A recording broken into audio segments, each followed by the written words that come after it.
नमस्कार साथियों, एक बार फिर से आपको और आपके सभी दोस्तों को एपेक्स क्लासेस के इस बेहतरीन प्लेटफॉर्म पर हार्दिक स्वागत है और अभिनंदन है। ठीक है, तो लास्ट वीडियो में हमने कुछ दर्पण के सूत्र एवं आवर्धनता यानी कि मैग्निफिकेशन के न्यूमेरिकल क्वेश्चन पर डिस्कस किया था और एक क्वेश्चन मैंने आपको होमवर्क के तौर पर भी दिया था जो आपको सॉल्व करना है, उसको प्रैक्टिस करना है। निरंतर जब आप इन न्यूमेरिकल क्वेश्चन को सॉल्व करेंगे तभी आप बोर्ड एग्जाम में इनको आसानी से कर पाएंगे, क्योंकि ये भी कुछ मैथ्स के ही रूल्स को फॉलो करते हुए आपको करने हैं। ओके, अब हम इसके आगे हम एक नया और इंटरेस्टिंग टॉपिक लेंगे जिसका नाम है अपवर्तन। क्या नाम है उसका? अपवर्तन यानी कि रेफ्रैक्शन। ओके, इस टॉपिक को पढ़ेंगे। तो देखिएगा आप, हमारा जो नेक्स्ट टॉपिक रहता है वो क्या रहेगा? रेफ्रैक्शन। क्या रहेगा? यानी कि अपवर्तनांक।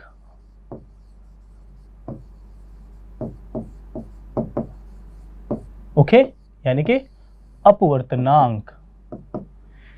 इसमें देखिएगा आप क्या होता है, मैं आपको ये टॉपिक पढ़ाने से पहले किन्हीं दो घटनाओं को प्रैक्टिकली तौर पर या प्रत्यक्ष रूप से आपको करके दिखाता हूं। ध्यान से और आराम से देखिएगा। जैसे ये एक पानी की ग्लास है, ठीक है। अपवर्तन की घटनाओं में क्या देखने को मिलता है हमें? ये पानी की ग्लास, इसमें मैं या पेन या पेंसिल डालता हूं तो देखिएगा आप,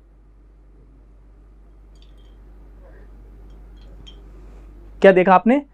इस पेन की जो आकृति थी वो एक दूसरे मीडियम में जाने के बाद हल्की सी विचलित हो गई, मुड़ गई।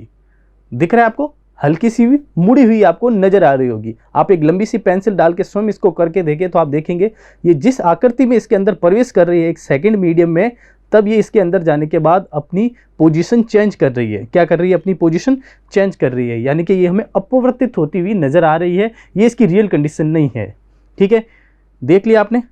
ठीक है, अब आप एक पेंसिल या कोई और भी धातु इसमें डालकर ये प्रयोग कर सकते हैं। सेकंड में बात करूं, आप इसमें एक कॉइन डालिए। ठीक है, हम कॉइन डाल के देखते हैं। देखिएगा आप, मैं आपको इसके बाद एक पेपर का भी करके दिखाऊंगा। पहले आप ये सेकंड देखें इसका ग्लास का, तो आप देखिएगा मैं इस ग्लास में अगर एक कॉइन डालूं, ये मैंने इसमें एक कॉइन डाल दिया। ठीक है, तो आप अगर इसको नज़दीक से देखें तो ये जो कॉइन है ये एक माध्यम से यानी कि सघन माध्यम से मैंने विरल माध्यम से सघन माध्यम में इसमें प्रवेश कराया, सेकंड मीडियम में इसको प्रवेश कराया, तो ये अब हल्का सा ऊपर उठा हुआ दिखाई दे रहा है। आप इसको घर पर करके देखें तो आपको लगेगा ये कॉइन हल्का सा बड़ा और ऊपर उठा हुआ दिखाई देता है। ठीक है, थर्ड में अगर इसकी बात करूं तो देखिएगा आप, ये क्या है? एक एरो बना हुआ पेपर है। ठीक है, क्या है? एरो बना हुआ पेपर है, डार्क कलर से है, ब्लैक कलर से है। ठीक है, वाइट पेपर ही पर आपको भी करके देखना है। ये हमारे पास एक प्लेन वाटर की ग्लास है, कांच की होनी चाहिए।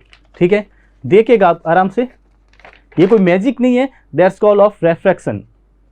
क्या होता है इसमें? आप देखेंगे जो ये एरो है इस ग्लास की दिशा के पीछे आने के बाद अपना एरो का साइन बदल देगा। देखिए आप, ये इसने अपने एरो का साइन बदल दिया। देखा आपने? ये किस साइड में है? मेरे राइट हैंड साइड में है। जब मैं इसको ग्लास के पीछे लाता हूं तो ये लेफ्ट हैंड साइड में एरो का निशान हो जाता है। देखिए आप, और ये देखा आपने? ये देखिए चेंज हो रहा है। तो ये सारी घटनाएं किसके अंतर्गत आती है? रेफ्रैक्शन यानी कि अपवर्तनांक के अंतर्गत आती है। ठीक है, इसके बाद मैं आपको बताऊं, जैसे आपने देखा होगा मछली पकड़ने वाले जो किसी भाले से या तीखी लकड़ी से नदी या तालाबों के किनारे वो इस प्रकार से मारकर मछली को पकड़ते हैं कुछ शिकारी, तो वो क्या करते हैं? उनको प्रैक्टिस होती है इस चीज़ की। क्या प्रैक्टिस होती है? कि मछली जो हमें जिस जगह नज़र आ रही है वो उस जगह से हल्की सी ऊपर उठी हुई है। उनको उस समय इस अपवर्तनांक की नॉलेज तो नहीं होती है, पर उनको इस बात की प्रैक्टिस होती है कि इस साइड में नहीं और इस साइड में मारने पर ही ये सीधा निशाना लगता है। क्योंकि मछली भी तालाब में हल्की सी हमें जिस जगह होती है वहाँ से वो हल्की सी ऊपर उठाई हुई नज़र आती है। ठीक है, ये सारी घटनाएं कैसी होती है? अपवर्तनांक की घटनाएं होती है। ठीक है, जो अभी मैंने ये प्रैक्टिकल बताए, इससे आपको इस टॉपिक को पढ़ने में और ज़्यादा मज़ा आएगा। तो देखिए आप आगे हम क्या देखते हैं रिफ्रैक्शन के अंदर।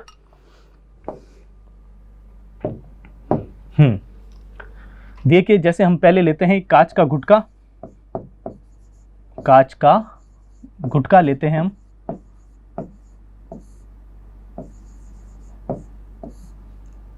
क्या ले लिया हमने? कांच का गुटका, कोई टुकड़ा कह सकते हो आप, ठीक है।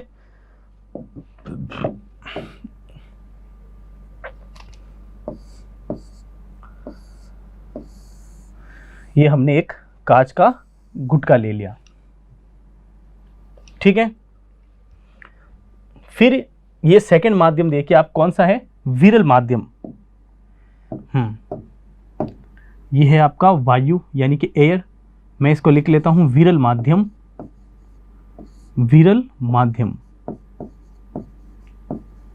ओके, विरल माध्यम में क्या है? वायु। और ये आपके क्या है? सघन माध्यम, सघन माध्यम। सघन माध्यम है यानी कि आपके क्या है? कांच का टुकड़ा है, कांच का गुटका है, ठीक है। अब आप क्या देख रहे हैं? यहां हमारे पास दो मीडियम है, यानी कि हमारे पास दो माध्यम है। पहला माध्यम हमारे पास क्या है? माध्यम क्या है? विरल माध्यम है। कौन सा माध्यम है? विरल माध्यम है, ठीक है। इसको क्या कहते हैं? Rarer medium.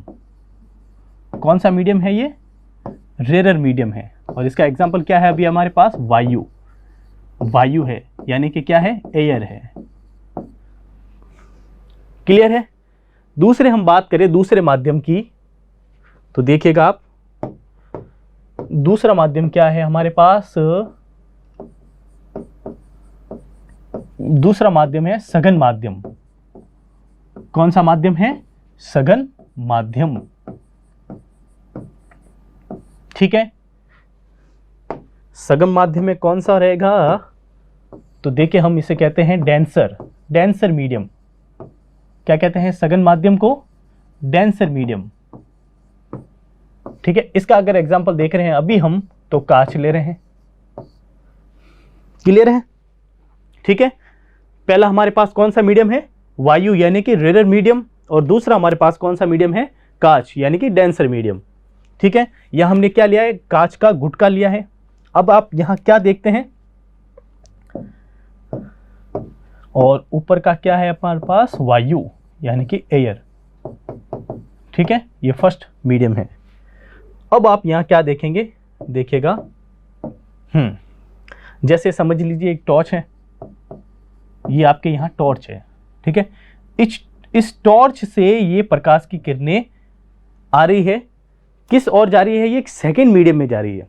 यानी कि मैं कहूं, जब प्रकाश की किरणें किसी माध्यम से, पारदर्शी माध्यम से दूसरे समांगी पारदर्शी माध्यम में जाती है, तब प्रकाश की किरणें अपने पथ से विचलित हो जाती है, अपने पथ से क्या हो जाती है? डाइवर्ट हो जाती है। इस घटना को रेफ्रैक्शन कहते हैं। ओके, तो देखिए आप क्या हो रहा है यहाँ पर, जब प्रकाश की किरणें वायु के माध्यम से यानी कि विरल माध्यम से सघन माध्यम में प्रवेश करती है, तो आप क्या देखते हैं? ये हल्की सी अपने मार्ग से विचलित हो जाती है, अपने मार्ग से विचलित हो जाती है, ठीक है। अपने मार्ग से विचलित हो जाती है, सीधी जाने के बजाय, ठीक है। सीधी जाने के बजाय अपने मार्ग से विचलित हो जाती है। इस तरीके से आगे जाने की बजाय क्या हो जाती है? अपने मार्ग से विचलित हो जाती है, ठीक है। अपने मार्ग से विचलित हो गई है।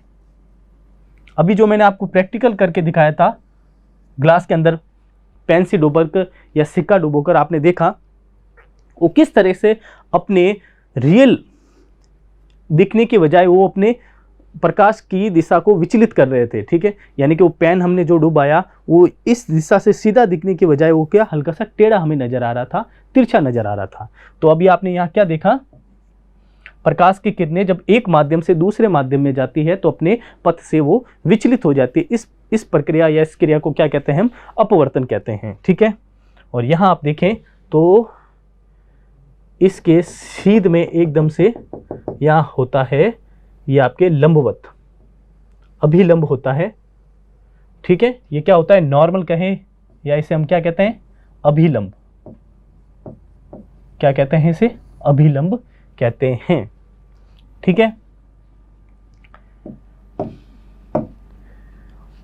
तो ये वाली जो प्रकाश की किरणें आ रही हैं इनको हम क्या कह रहे हैं? आपतित किरणें।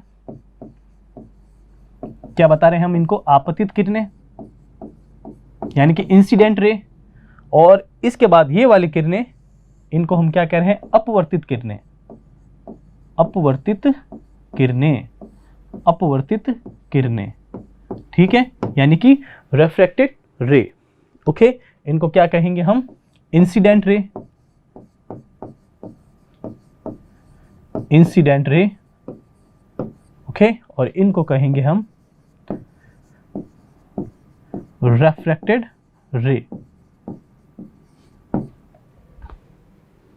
यहां तक क्लियर है? तो अभी आपने क्या समझा?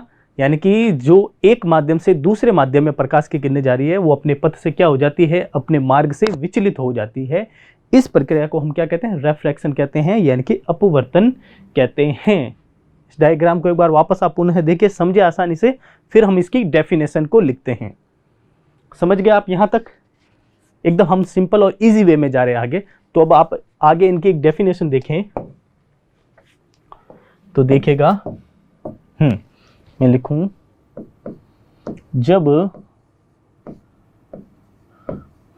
प्रकाश की किरणें, जब प्रकाश की किरणें आपतित किरणों के रूप में एक समांगी, या मैं कहूं पारदर्शी समांगी, एक पारदर्शी समांगी माध्यम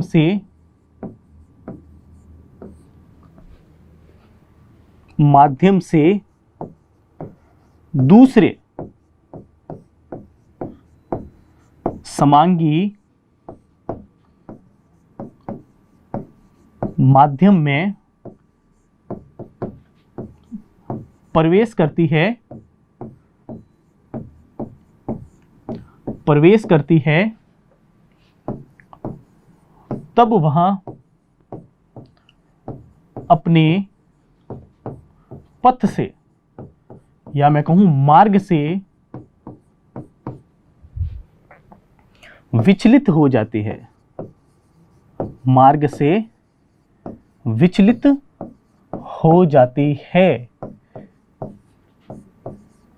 विचलित हो जाती है। इस घटना को, इस एक्सीडेंट को हम क्या कहते हैं? अपवर्तन कहते हैं। अपवर्तन यानी कि रिफ्रैक्शन कहते हैं। क्लियर है यहां तक? ये आपकी क्या हो गई? अपवर्तन की एक अच्छी सी परिभाषा हो गई। वापस देखिएगा आप, क्या रहती है ये? जब प्रकाश की किरणें यानी कि आपतित किरणों के रूप में एक पारदर्शी समांगी माध्यम से दूसरे समांगी माध्यम में प्रवेश करती है, तब वहां अपने पथ यानी मार्ग से विचलित हो जाती है। ठीक है, अपने पथ से या मार्ग से विचलित हो जाती है। इस घटना को हम क्या कहते हैं? इस घटना को हम अपवर्तन कहते हैं। ठीक है, ओके। तो आगे देखें तो आप एक पॉइंट और आपको खास इसमें ध्यान रखना है, जब आपतित किरणें इंसिडेंट रे एक माध्यम से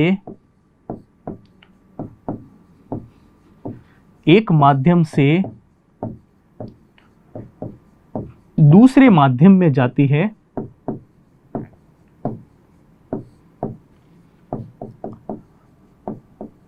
एक माध्यम से दूसरे माध्यम में जाती है, तब इनका वेग परिवर्तित हो जाता है।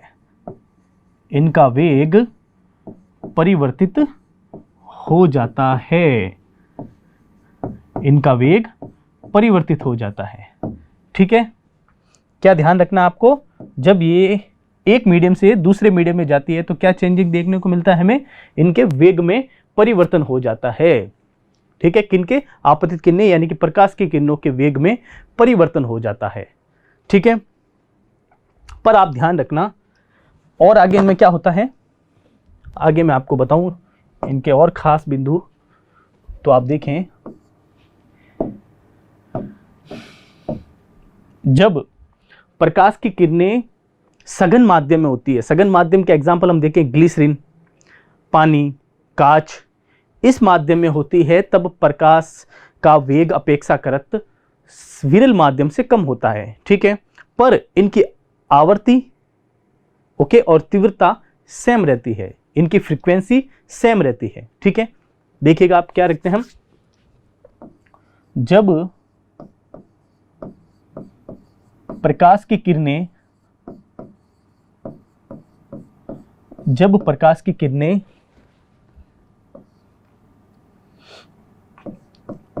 एक माध्यम से दूसरे माध्यम में जाती है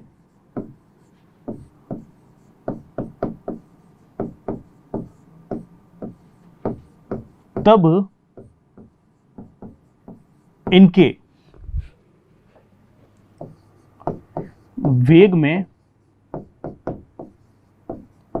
अपेक्षाकृत कमी आती है। यहां मैं एक माध्यम से दूसरे माध्यम की जगह मैं क्या लिखता हूं, विरल से सघन माध्यम। देखिएगा आप क्या बता रहा हूं मैं आपको, यहां विरल से सघन माध्यम, किरणें सघन माध्यम में जाती है, या मैं सीधे लिखूं सघन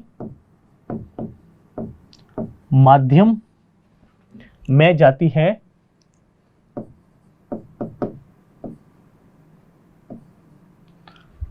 क्या बताया मैंने, जब प्रकाश की किरणें सघन माध्यम में जाती है तब इनके वेग में अपेक्षाकृत कमी आती है।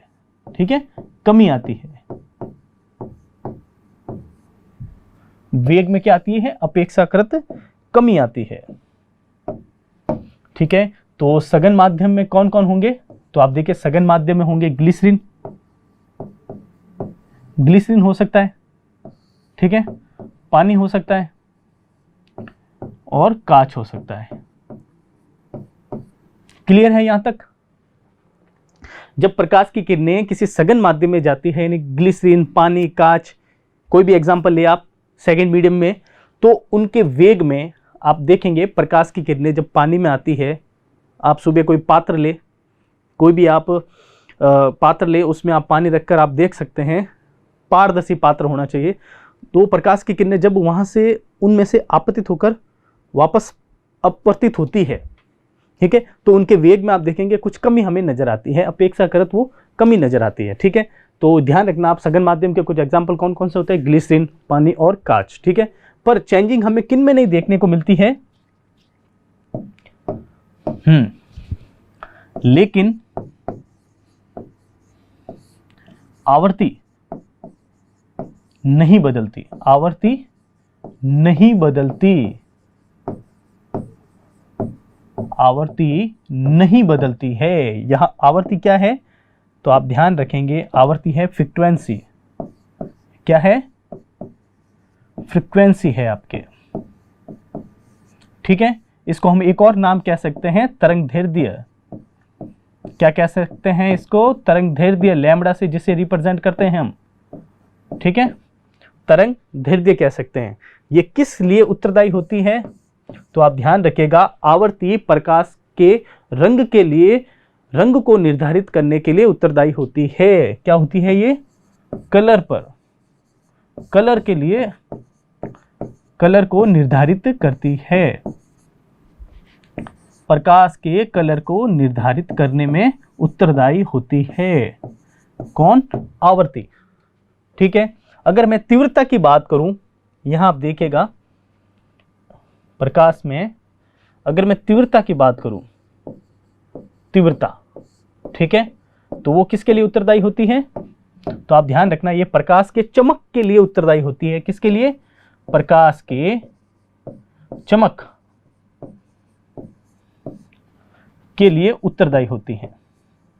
प्रकाश के चमक के लिए उत्तरदायी होती है।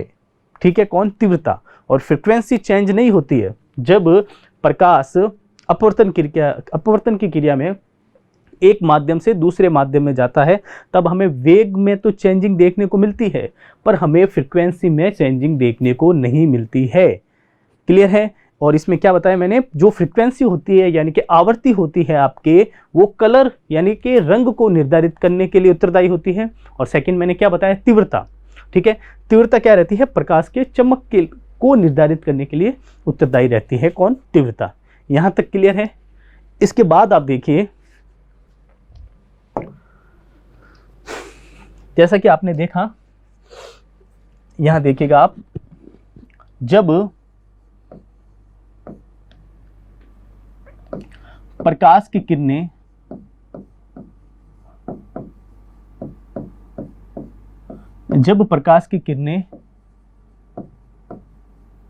विरल माध्यम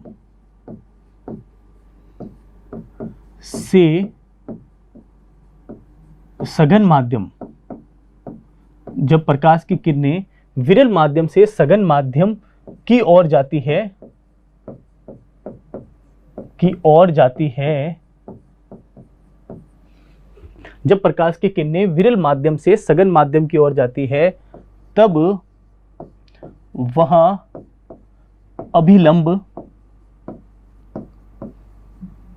अभिलंब यानी नॉर्मल की ओर झुक जाती है। खास बात है यहां पर, की ओर झुक जाती है। ठीक है, की ओर झुक जाती है। ठीक है, क्या ध्यान रखना आपको, जब प्रकाश की किरणें विरल माध्यम से सघन माध्यम की ओर जाती है, तब वो अभिलंब की ओर झुक जाती है। तब वो किस ओर झुक जाती है? अभिलंब की ओर झुक जाती है। यहाँ विरल माध्यम क्या होगा आपके, और सघन माध्यम क्या होगा? तो देखिए, विरल माध्यम में वायु हो सकती है, ठीक है, और सघन माध्यम में ग्लिसरीन हो सकता है, पानी हो सकता है, और कांच भी हो सकता है। ठीक है, ये तीनों हो सकते हैं। तो एक बार आप यहां देखिएगा, जैसे ये आपका कांच का गुटका है, क्या है? फिर से हमने एक कांच का गुटका ले लिया। यहां देखें तो आप, ये आपके अभिलंब है,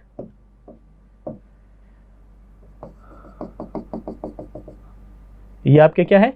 अभिलंब है, यानी कि मैं कहूं नॉर्मल है। ठीक है, ये आपका अभिलंब है। अब जब आपतित किरणें आती है, ये आप समझ लीजिए टॉर्च है, आपतित किरणें या प्रकाश की किरणें आती है, तब वो क्या करती है? अपने मार्ग से विचलित हो जाती है, अपने मार्ग से विचलित हो जाती है।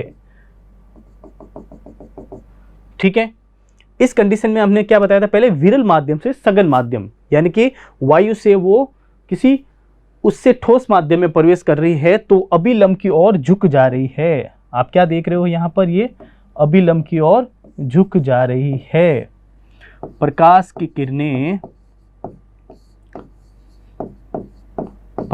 किरणें यानी कि मैं कहूं अपवर्तित किरणें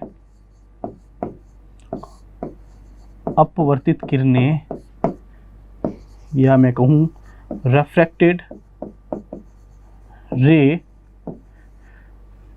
अभिलंब की ओर झुक रही है। कहां झुक रही है वो? अभिलंब की ओर झुक रही है। ठीक है, ये पॉइंट आपके क्लियर है? यहां क्या हो रहा था, जो ये कौन सी आपतित किरणें हैं यानी कि इंसिडेंट रे है, ये क्या कर रही है? अभिलंब की ओर झुक रही है। किस कंडीशन में? विरल माध्यम से सघन माध्यम की ओर जाने पर हमें यह व्यवस्था देखने को मिलती है। क्लियर है यहाँ तक? सब्सक्राइब करें हमारा apex classes edutech YouTube channel, साथ ही बेल आइकन को क्लिक करना बिल्कुल ना भूलें ताकि आगे आने वाले सभी यूट्यूब वीडियोस की अपडेटेड नोटिफिकेशंस सबसे पहले आपको मिले। Apex classes edutech, subscribe now.